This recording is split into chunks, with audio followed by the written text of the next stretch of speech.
Hello. Hope everyone is well. I'm just coming on here, sorry for the siren, to chat with you, trying to get better about doing the live, so just wanting to let you know that I'm on, so I'm going to leave this on for just a second to wait for some people to arrive while I figure out this lighting situation, because that light is super bright in my eyes and it's making me close my eyes. So hold on one second. Just gonna put that here while we wait.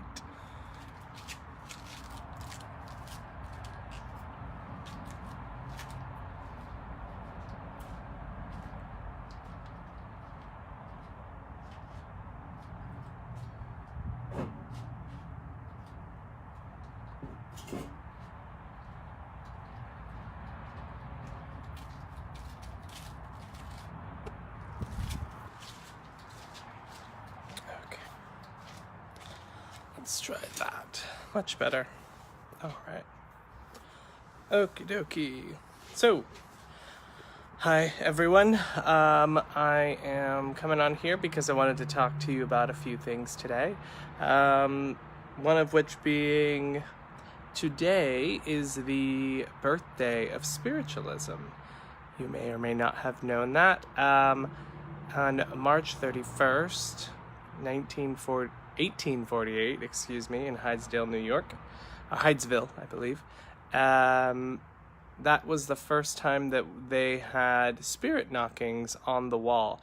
So if any of you have ever heard of the Fox sisters, they're basically what we would mark as the birth of Spiritualism. I don't know how many of you even know what Spiritualism is, but basically it's where we get our mediumship as we understand it today from. So having the medium stand in front of a platform and give messages and giving evidence of survival, all of that is basically birthed from Spiritualism. So that is where that comes from. And today, this would have been, I don't know how many years it's been, but it is, hi Kim, hi Maria, hi Marcus, hi Miranda. This would be the first time that the spirit was able to communicate with our world. Not the first time, because mediumship has always been around in some form or another. However, it is the first time we got what led to the movement of Spiritualism. So, what happened? Basically, the story goes that the Fox sisters were sitting in their house. Hi, Melinda. They were sitting in their house and they were playing some sort of game. I don't know what they were doing, but they noticed that there would be these knockings on the wall. And the knockings on the wall, they noticed that they could, if they tapped a certain rhythm, or I think whistled, it might have been whistled, but that the knocking on the wall would then match that. And they would be able to repeat whatever happened. So eventually what they discovered is that they could create some sort of communication via, ABCs. And so what ended up happening is through these tappings and these rappings, they were actually able to get a message from this spirit person who claimed that they were a peddler and that they had died and were buried in the wall in the house in the basement. Well, they told people this, and when they excavated to find it, they actually did find some bones in the wall, which kind of started this whole phenomena of spirit communication. And so because of this, a lot of other people started experiencing this. And that led to, seances and, people sitting for spirit, which eventually evolved into, the mental mediumship, so people hearing and feeling the spirit messages. And so because of this, that's where we get kind of evolved into the spiritualism that we have today, which I think is very exciting. So that's today. It's the birthday of Spiritualism, and I think it's very, very amazing. because although I wouldn't 100% call myself a spiritualist, I'm not big on isms personally, but I do know that a lot of the information that has come forward through spiritualism has, in terms of developing and what you can become, sitting in the power, or sitting in circle, developing your spiritual gifts, all of those things have come out of spiritualism. And I feel that, of the things I have studied, when it comes to intuitive development, psychic development, mediumship, that sort of thing, the very best information comes out of spiritualism, because people studied it. That's the other interesting thing about spiritualism. It is evidence-based, or it was very much centered and began in a very evidence-based fashion. So all of the claims that were always being made should have been somehow validated, either by the recipient who had got the information, or in the case of obviously the peddler finding bones and that sort of thing. So it is very much a thing of that we don't just believe things on faith. Rather, we believe things because we can show that these things are true. And from those rappings and knockings, physical mediumship began. And physical mediumship, for those of you who aren't that, familiar with physical mediumship, it's basically where the spirit uses the energy of a specific medium or a group of people to create phenomena within the space. So that can be as simple as cool breezes, cold spots, that sort of thing. It can also be evolve into spirit lights. It can be rappings and tappings on the wall that have intelligence communications, and these things can develop all the way into what some of the more fantastic forms of physical mediumship that provided so much evidence for survival, such as direct voice, which is where the spirit speaks directly into the room without the use of a medium per se. Like, it's not passing through the medium, but rather it's coming directly into the space, which is quite an amazing phenomena, to the greatest kind of form of physical mediumship, which is the full materialization, where the energy of a medium is utilized to specifically ectoplasm is used to literally form the physical being of a spirit person. That spirit person can then walk over to their loved one and be able to communicate with them, hug them, talk to them, embrace them, tell them things that were very, very personal. So we had some amazing physical mediums of the past, like Alec Harris was an amazing physical medium, Jack Weber, Helen Duncan, Estelle Roberts, lot of amazing physical mediums of the past. And so that's kind of what, it began as, with these kinds of things happening. And unfortunately, we don't see a whole lot of physical mediumship today, which is an interesting thing, which is the topic for a totally different video. But it's very interesting because the spirit, found all these various ways to communicate. D.D. Hume, that's another one I should mention, because he's absolutely incredible physical medium. A lot of this happened in the beginning, right? And now our mediumship is much more mental mediumship based. Like, that's really what it's about. Why did the other world decide to come when it came? Like, why did we have spiritualism when we did? And if we look at the arrival of it, it started somewhere around this, obviously the mid to late 1800s, and there's several wars that took place between then and now. So obviously the two world wars, and I think it was the Civil War, I want to say, maybe not the Civil War. Yeah, the Civil War, I think it was. Ooh, God, please, just someone Google that and tell me which one was at the end of the 1800s. And what happens with war is that there is a desire and a need to know that our loved ones, survive. And spiritualism had its height at the end of, for World War I and World War II. That was its heyday, I would say. And because of this, I think that the other world really knew that there would be a whole lot of death that would happen, and there'd be a lot of people seeking answers and understanding. And I think that that's why we had the amazing phenomena that we had, the amazing things that we experience with the physical mediumship, with the kinds of mediums that we had in the past. I mean, the mediumship of the past, not to kind of harp about the mediumship of the past, however, it's amazing, was incredible. I mean, people giving full names, addresses, specifics about people's lives. It wasn't just about, very vague information. It was very specific.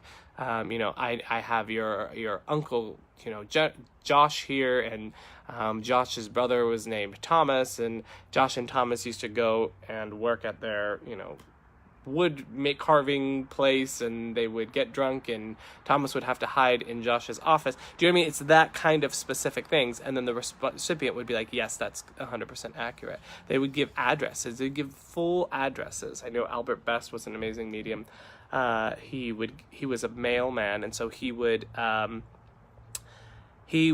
the spirit would just show him envelopes in his mind, and he would just read the envelope. So he'd be able to read off the address of the person, as well as the name, first and last name, all of that sort of thing. So amazing mediumship that all comes out of, spiritualism, and the study of. And that was one of the biggest things that I think I want to also mention about spiritualism, was that the scientific community was fascinated by it. I mean, sure, there were plenty of frauds, and there are plenty of frauds even today, but the ones that weren't fraudulent were able to produce evidence under scientific conditions to show that what they were experiencing and what was happening was real. And many eminent scientists of that day were convinced that the afterlife was a real thing and that we continued on. And so I think it's just important to highlight that spiritualism has always had a thing about evidence. That's been one of the most important things. Hi, Mandy. Hi, Natalie. So I just wanted to mention that to you. And Johnny, I didn't say hi to Johnny. I wanted to let you know about that, because I think that's a bit of what we've lost in today's sort of more new agey spirituality. And even within our own mediumship, I think that we've lost a lot of specificity.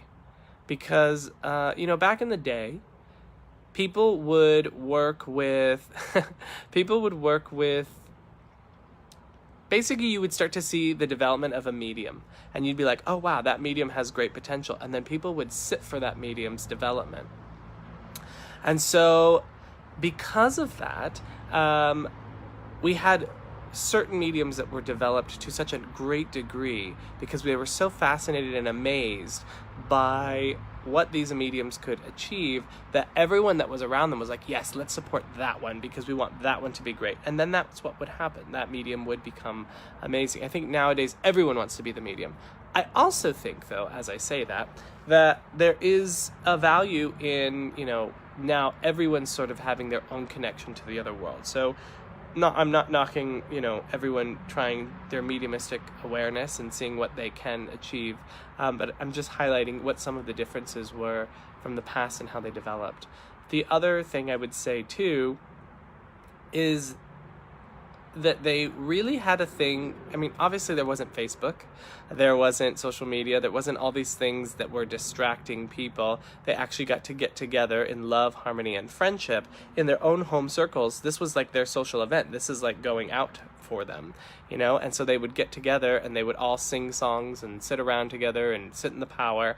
And that built up over years and years and years of dedication. And that's how you got these amazing phenomena. That's how you got amazing mediumship of the past, because this is what you did. This is like what was fun for people.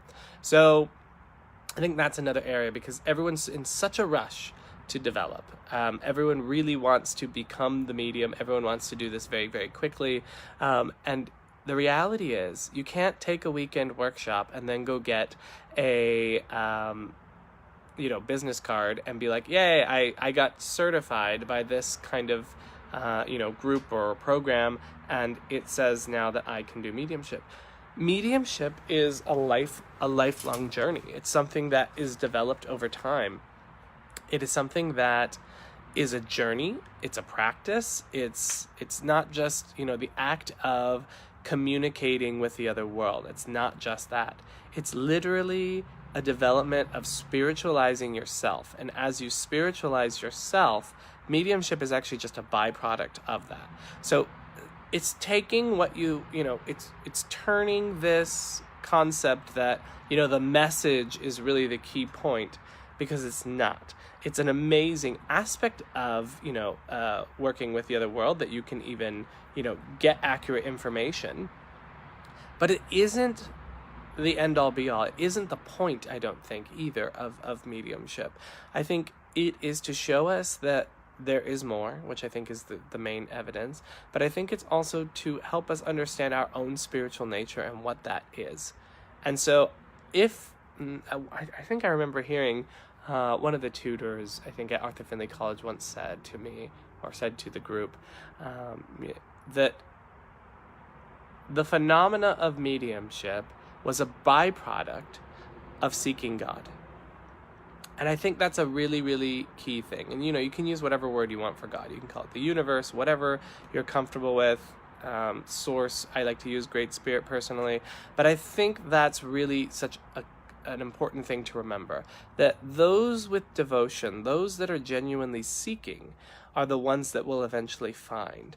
And it's by learning ourselves to get out of our mind, get out of the thinking process, and move into other states of awareness, that we will actually be able to experience these, great understandings, these phenomena.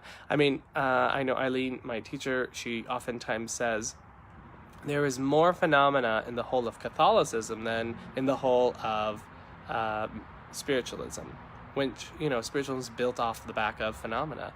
But what she highlights is the sense of devotion. A lot of these, nuns and people that had all these crazy things happen to them, where they experienced these, being lifted into the air, being stigmata, or all kinds of things. There's all kinds of different phenomena that happened. And it comes through the devotion. It comes through the prayer. It comes through that sense of seeking that greater power. And do you know where that greater power exists? It's not this far off place somewhere in, the clouds. And I think we oftentimes think that when we talk about God, when we talk about source or spirit, there's this sense that it's somehow separate from us. And I believe that the reality is that we actually are that. And so this idea that when we connect with the Great Spirit, or we connect with God, or we connect, that somehow we're going outside of ourselves. But the reality is that I believe, and in my experience, it's actually learning to quiet our own mind. It's learning to become still. And in that stillness, we actually reawaken, reconnect, rediscover within ourselves, in that quiet, still place, the connection to that great source. That we actually are that, and that it permeates all of existence, all of life. It's in that stillness, when our active mind becomes quiet, that we're able to move our awareness into a place where there is no time and space, where it's not confined by reality, by the things that we see, the things that we feel. It's actually a feeling. It's actually a stillness. It's a quietness. And when we can develop that ability, it's amazing the journey that we go on. I bring that up largely because I feel that one of the ways that we experience that is through what we call the power. Some people can call that all kinds of things. We can call that the Holy Spirit. If you were, Christian, you'd call it the Holy Spirit. If you were Buddhist, it's like Buddha residing inside of you. Not Buddha, but the Buddha, awareness, consciousness, energy, that sort of thing. It's awakening that part of yourself. And it's a power. It's something that we actually can experience. But the thing is our mind and our brain gets in the way. Our mind and our brain wants to understand everything. And we need to develop the ability to feel, to experience without that. How the heck do you do that? Well, meditation, obviously, and a lot of Buddhist practice of being in the moment, being in the present. Those things definitely, support that. But the way that I have come in contact with that is learning to sit in the stillness and the quiet, sitting in the power. I use all those interchangeably. And it is the development of this sitting and learning to quiet and still the mind, letting the thoughts go, and learning to feel and experience the presence of the other world that I feel has made the hugest difference in not only, my mediumistic work, but in my understanding and awareness that there is so much more to this reality than just the physical senses. And so I think that is incredibly important to highlight. Now, where the power is involved with mediumship, I think is something very important. If we look at a lot of people practicing mediumship today, I feel again that it comes very much down to who can give the best evidence, who can give who can give a message. And it's so much about these things that I think are kind of trivial. Oh, they used to love, this outfit, or they used to, really like their hair in a certain way. Like these things that I feel don't really provide that much, depth or evidence. The evidence of the past was, he looked like this, his name was this, he lived here, he da-da-da-da. All of these sort of things that were so specific, giving them code words that they had agreed upon before passing. We have to, I think, if we want that level of detail to return, or to just even come into our own mediumistic awareness, I believe so strongly, and I've seen it true in my own development and the development of others and my students, we have to learn and understand what the power is and how the power impacts us. We have to learn how to become still and receptive and let go of our desire for an outcome, our distraction by the recipient, our distraction by our own mind and thoughts. We have to let go and become as passive and neutral as possible. When we do that and we learn to follow what the power is doing without a desire for, I need to get this kind of evidence, or I need to get this kind of evidence, we're actually learning to then respond to the spirit and the need of the spirit, rather than what we think is some sort of clever piece of information.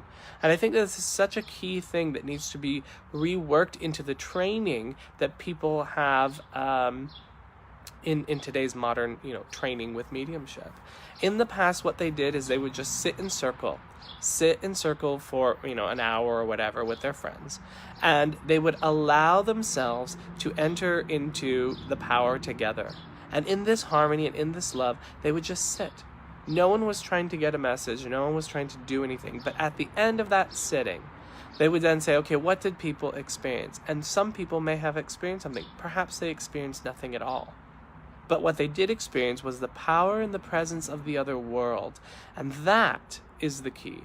That is the thing that's going to develop you more than anything else, is learning to recognize what the power is doing with you, what the power is developing with you, and not having a desired outcome. It's not about the message. It's not about getting something specific, but rather learning to feel and move with the presence of the other world, knowing and recognizing what that is. Because as you develop that presence, as you develop that understanding of what the power does, it is amazing the kinds of things that the power can then give you.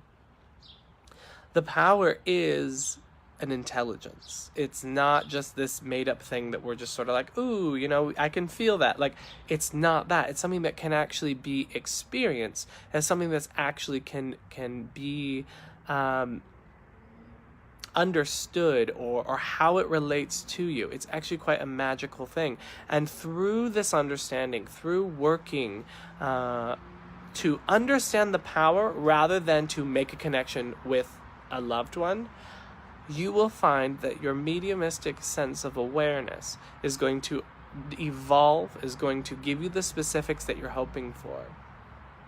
I know today in a lot of the trainings that I see, people are so wrapped up in what they can give, what the information that they can give, rather than taking the time to understand their own spirit first, which I believe is one of the key and most important things that we can do. Understand yourself, because if you don't understand yourself, how in the heck are you meant to understand, these other states of reality? How in the heck are you supposed to understand, the spirit of other people? You have to understand yourself first. So if you can understand what makes you, what develops you, hi Ravena, hi Robin, if you can understand this, you can then, once you understand your energy, it's so much easier to understand the energy that's being presented to you from the other world. And when you can understand your energy, you can then learn to become passive. And when you learn to become passive, you can then allow the other world to influence you. This isn't something that we have to think about. It's not something that actually happens within your head. It's something that happens outside of you. It's something that happens within the energy and the power that's around you. That's what you're learning to focus on. That's what you're learning to experience as you allow yourself to move into that passive state, letting go of your own thoughts. That's how you're going to get the specifics and the information. I feel like that is really the key. If you're developing mediumship right now, and you feel that there are times where you are kind of reaching, or it feels like you're trying to grasp at straws, or it feels like, what is there? I want to give you a couple solutions, because I feel that that's going to help you. Number one, you have to develop the power. How do you develop the power? Sitting in the power. If you sit in the power, it will develop your power. You're giving the spirit the opportunity to develop you, as well as learning to understand your own energy. I also want to mention is if you feel like you're grasping at straws, it probably means that you're moving into your head. It probably means that I think I got a call. Okay, we're still there. Good. It probably means that you're moving into your head. It means that you're moving into your... What happens when you move into your thinking mind is that it shuts out the possibility to feel. And mediumship really is the art of feeling. So if you find that you're grasping at straws, really reconnect to that sense within yourself, that stillness, that passivity, and feel, where's the spirit person? Do I feel them in my energy? I know that many of you have probably experienced the closeness of the other world, and when you do, you may get goosebumps, you may feel a pressure on your neck, you may feel something within your energy that really impresses you and tells you, okay, you know what? This is really happening, I'm having this experience. That's what you want to start with. If you can't actually feel the presence of the other world, I wouldn't even enter into that communication. So really want to highlight that the feeling is what we need to develop first. And when you can feel the presence of the other world, it's then that you allow yourself to relax into that essence, relax into that presence. And by relaxing into that presence, you're giving them permission to draw nearer, to draw closer. And as they draw closer, you're staying passive and receptive. As you just maintain, try not to focus too much on the feeling of what you're having. Acknowledge and then let go. So when you do that, the spirit world can then draw nearer, and they can then impress you in different ways. They can start giving you, feelings that come with pictures. But the key is always to be aware of where that spirit person is. Are they drawing closer or are they stepping back? You can feel the difference of that.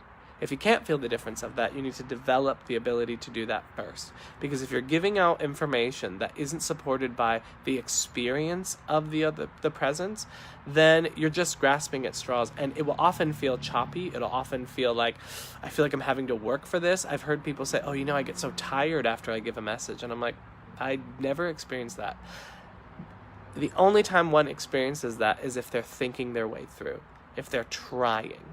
Okay? If you're trying, you are then going to feel tired, you're going to feel exhausted because you're using mental energy. You're not actually using the power and the presence of the spirit. So, how do you learn to feel the power and the presence of the spirit? You sit in the power. What is sitting in the power? Well, you're sitting in the power of your own energy, so you're learning to become sensitive to your own energy, but then by doing so, you then become sensitive to the power and the presence of the spirit. So when they do draw near, you are then able to identify, yes, there's spirit. I feel them. I know that they're there. So when you're sitting in the power, if you do feel something like that, just be still. Don't do anything with it. Learn to not act just because you're having an experience. Just be still. If you can develop that ability, you will go so much further than those who have to jump on every little bit of something. So that's why it's so important to develop that kind of, what I want to call it, practice on your own. Practicing the ability to just be still and become passive, letting things come, letting things go, not trying to control, not trying to do, right? I'm currently reading You Are Here, which is a book. I can never pronounce his name. I think it's Thich Nhat Hanh or something like that. Thich Nhat Hanh, I think is his name. An amazing, a really fabulous book. But I really loved how they phrased working with the breath, because the breath is really the key, I think, in working in mediumistic states and moving you into these altered states of awareness. And he really talked about non-violence toward the breath, not intermediating or not interceding in anything that the breath is doing, but rather just learning to become aware of the breath. I think a really good example that he gave was the light when it hits the leaf of a tree. It is the awareness, right? If light is the awareness, it's touching the leaf of the tree. It's not doing harm to the leaf. It's not changing the leaf. All it's doing is just casting its awareness upon this leaf. And that too is the same for the breath and the awareness of the breath when we are moving into these other states of awareness, when we're sitting to move into that power or that meditative place.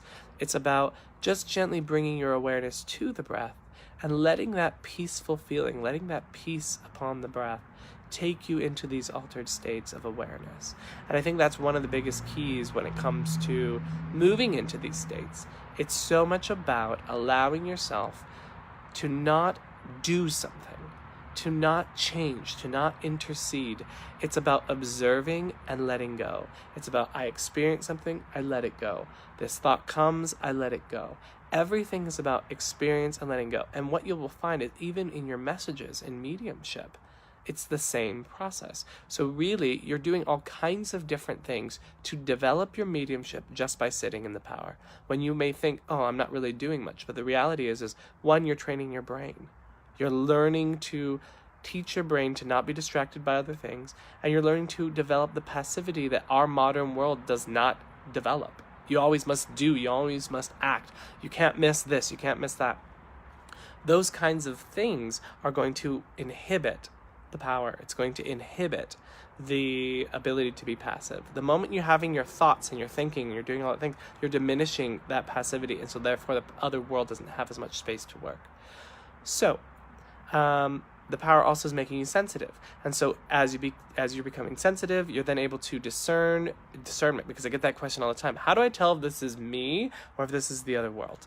Well, it's through discernment. So that comes through the ability to tell what's me and what's not me. Well, if you become very familiar with your own power and energy, you will then be able to discern what's me and not me, and then moving with the experience that the spirit world is giving you.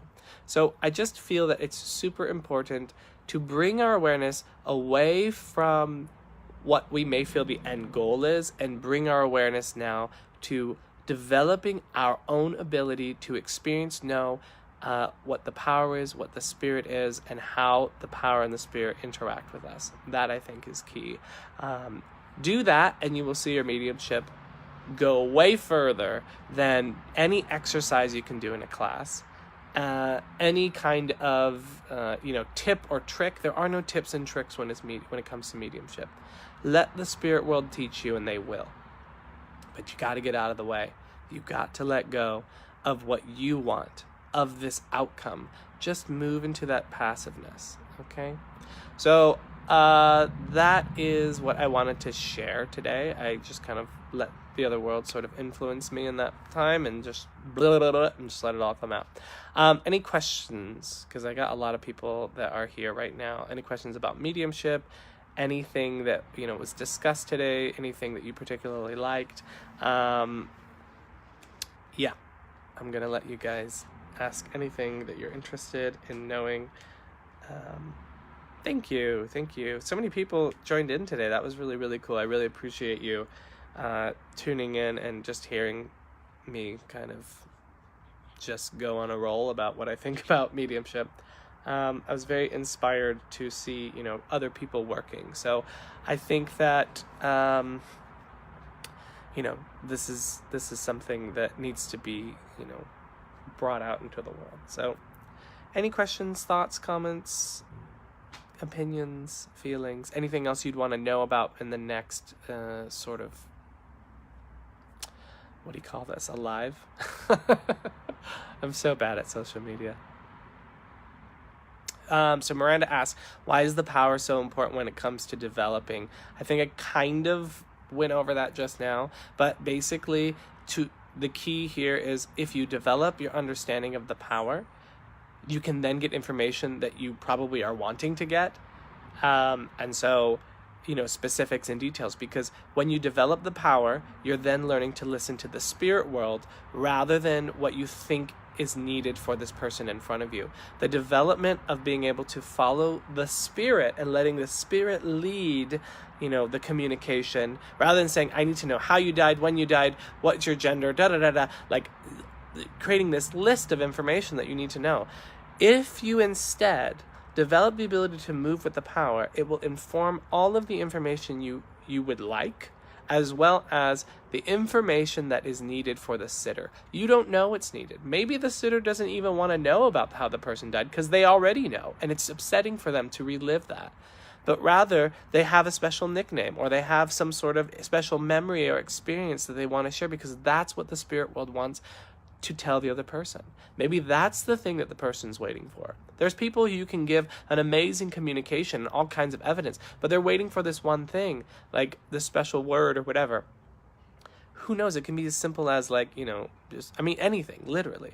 So if the more you hand it over to the other world, the more that you're likely going to get what is needed for the person in front of you. Because remember, you may be the medium, but you're just the intermediary. All you're doing is learning to become passive. It's not about you. I don't know how I have to say that to everyone all the time. It's not about you. I have to say it to myself oftentimes. It's not about you. It doesn't matter how many successful messages that I've given. If I have anything that goes wrong, I'm like, oh my God, I'm the worst human in the world. But the reality is it's not about me. You can only give what you're getting. And how do you get what you want to get? You learn to trust and develop your understanding of the power.